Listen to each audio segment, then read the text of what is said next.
सारे केस झूठे लगा रहे हैं ये लोग। सबको झूठे केसों में फंसा के उससे तो देश तरक्की नहीं करेगा। लेकिन जिस तरह के सवाल कर रहा था उससे तो मतलब एक तरह से एक फीलिंग आ रही थी कि गलत ही केस बना रखा है इन लोगों ने। क्या है मोदी जी का, हारेंगे मोदी जी चुनाव हार रहे हैं।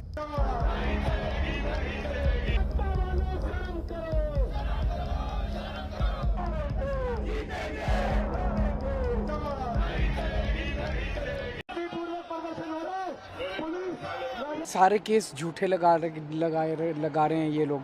तो कुछ इतने केस लगा लिए, इतनी जांच कर ली, कुछ निकलता तो है नहीं। तो इस जांच के खेल में टाइम ही खराब होता है, सबका टाइम खराब होता है। जांच एजेंसियों का भी टाइम खराब होता है, सरकार का भी। सबको काम करना चाहिए, देश के लिए काम करना चाहिए, तभी तो देश तरक्की करेगा। सबको झूठे केसों में फंसा के उससे तो देश तरक्की नहीं करेगा। सर, एक मनीष सिसोदिया के मामले में कड़ी टिप्पणी ईडी को लेकर और केंद्र सरकार को लेकर उससे साफ उसी से लगता है, मतलब जिस तरह के सवाल सुप्रीम कोर्ट आज पूछ रहा था, क्योंकि मामला सब जुडिस है, मेरे को कोई टिप्पणी उस पर नहीं करनी चाहिए। लेकिन जिस तरह के सवाल कर रहा था उससे तो मतलब एक तरह से एक फीलिंग आ रही थी कि गलत ही केस बना रखा है इन लोगों ने हमारे ऊपर।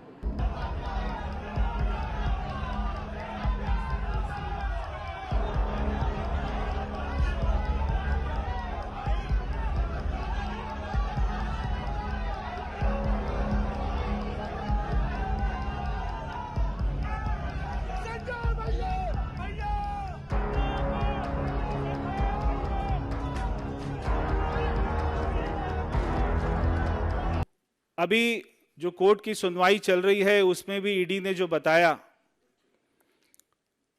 कि संजय सिंह दिनेश अरोड़ा और अमित अरोड़ा से मिलता रहता था और संजय सिंह के घर पर ही मुलाकात होती थी और उसके बाद में संजय सिंह ये सारे शराब माफियाओं को लेकर अरविंद केजरीवाल के घर जाते थे और ये भी बताया कि 3 करोड़ रुपया इन लोगों ने संजय सिंह को दिया। उनमें से 2 करोड़ रुपया अमित अरोड़ा ने दिया और 1 करोड़ रुपया इंडोस्प्रिट कंपनी उससे संजय सिंह को मिला। मैं यहां पर यह भी बताना चाहता हूं कि इससे पहले इनके डिप्टी सीएम मनीष सिसोदिया भी शराब पॉलिसी के मामले में ही जेल में हैं। आज उनकी बेल पर भी सुनवाई हो रही थी और कोर्ट ने अब उसका अगले हफ्ते का फैसला रखा है। मगर इससे पहले भी 1000 बार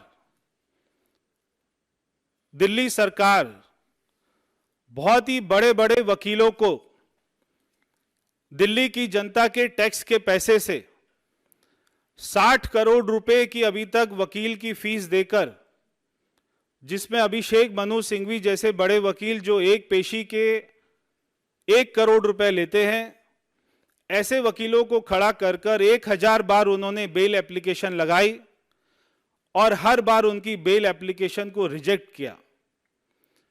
अगर इन लोगों ने कोई गलत काम नहीं किया तो कोर्ट इनको बेल क्यों नहीं देती है, ये मेरा सवाल है। ये जो आम आदमी पार्टी आज पूरा प्रोटेस्ट कर रही है, मैं आम आदमी पार्टी के जो सबसे बड़े नेता है अरविंद केजरीवाल, उनसे मैं पूछना चाहता हूं कि क्या आपको हमारे देश के जुडिशियल सिस्टम के ऊपर में विश्वास है या नहीं है? क्या हमारे देश के कानून पर आपको विश्वास है या नहीं है? अगर आपको विश्वास है तो फिर ये प्रोटेस्ट क्यों? अगर आपने कोई गलत काम नहीं किया जो आप बार बार कहते हैं, तो फिर आपको न्यायपालिका के ऊपर में विश्वास होना चाहिए कि जब आपका मैटर कोर्ट जाएगा, संजय सिंह का मैटर कोर्ट जाएगा, तो उसको वहां से बेल मिल जाएगी, रिलीफ मिल जाएगा।